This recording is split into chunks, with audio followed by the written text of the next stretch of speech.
So we're just going to start with an introduction to how to read music again, which we've already done, but we're going to have a quick look and revise a real crash course now.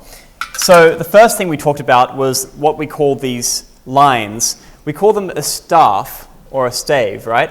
A stave or staff has 5 lines in it. That's a tradition that has come, it's evolved out of history and eventually started at 1 line, just 1, with notes sort of going below and above and then going up like this. And someone came up with the idea that they would expand it so they would have 2 lines and then eventually 3 and 4. And 4 was sort of a standard for a while and is what is used in Gregorian chant. But 5 ended up becoming the standard for modern notation, which we know today. And I think that's because 5 is a nice number where you can sort of count it easily with the top line, the bottom line, middle line, and then a second and fourth line in between.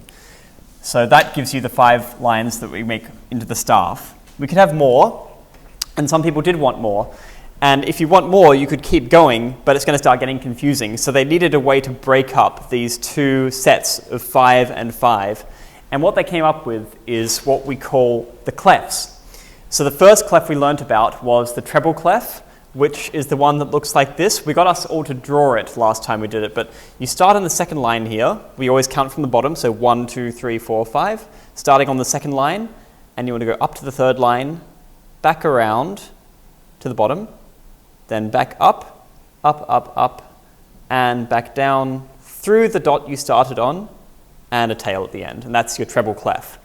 And we call this also the G clef, because if it's simplified, this is a sort of fancy way of drawing a G, but if you were to think of it like a G being drawn here, like that, that's sort of your G there. And this middle line that intersects the G is the G note. So that's G there. Now, for all the lines, we really just have to go up or down in the alphabet. There are only 7 letters used in the alphabet for music, A, B, C, D, E, F, G. Once you get to G and you go up, you get back to A. So this note in this space is called A. The one below this line here in this space is called F.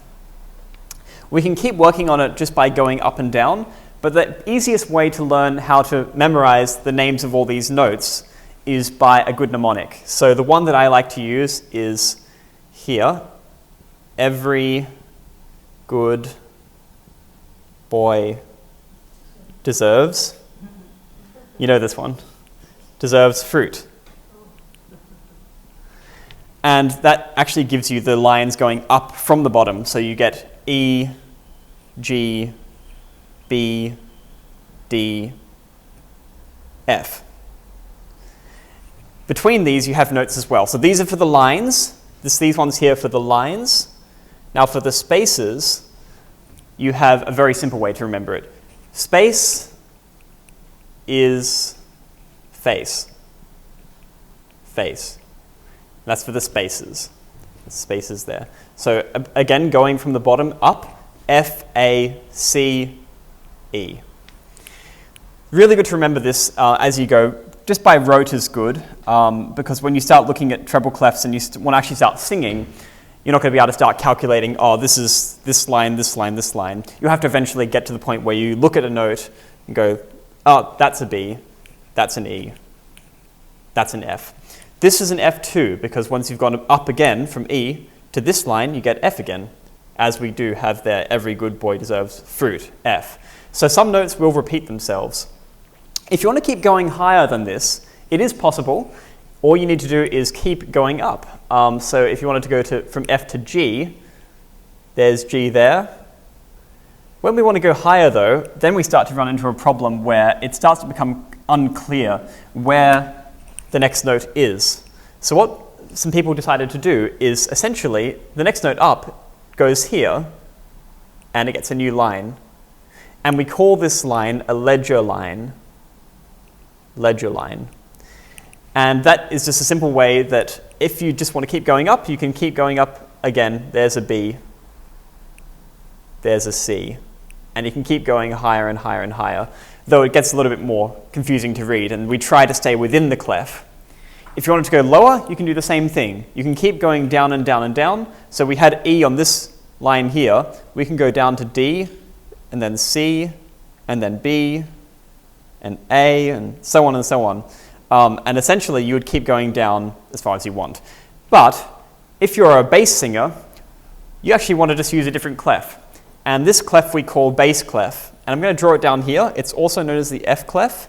You can kind of imagine it like a big F like this, where the line that's in between this one, a little confusing, I know, but this one here is F. That is F there. It also looks like this, which you want to draw it.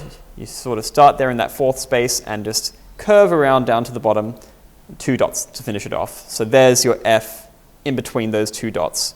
That's the F clef, the bass clef. And the way we remember the lines for this one has another mnemonic. We have, I taught one last time, but I thought I'd do a better one this time. So just rubbing that off.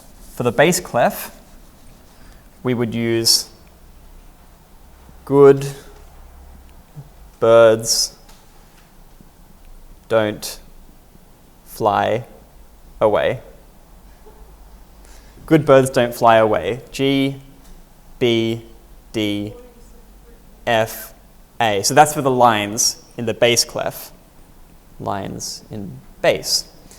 But if you want to do the spaces, there's another one. I'm just going to rub this off. It's for the bass clef. Now, ladies don't need to use the bass clef.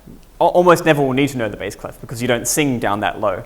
So this is mostly for men who sing tenor or bass parts, or for someone who's playing a piano when they have 2 hands. So the spaces here are A, C, E, and G, or all cows eat grass. That's for your spaces. So to revise, the spaces here, face, all cows eat grass, every good boy deserves fruit, and good birds don't fly away.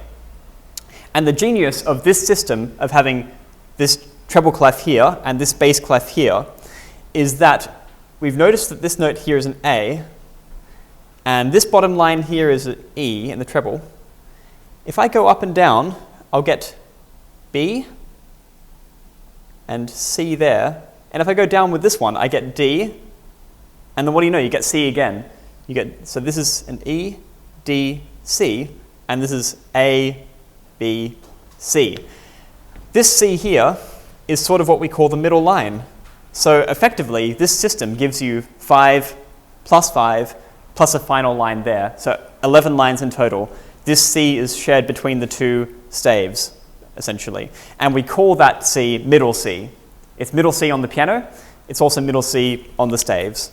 So that brings us to a brief reminder of how to read music using the staves and the lines. All right?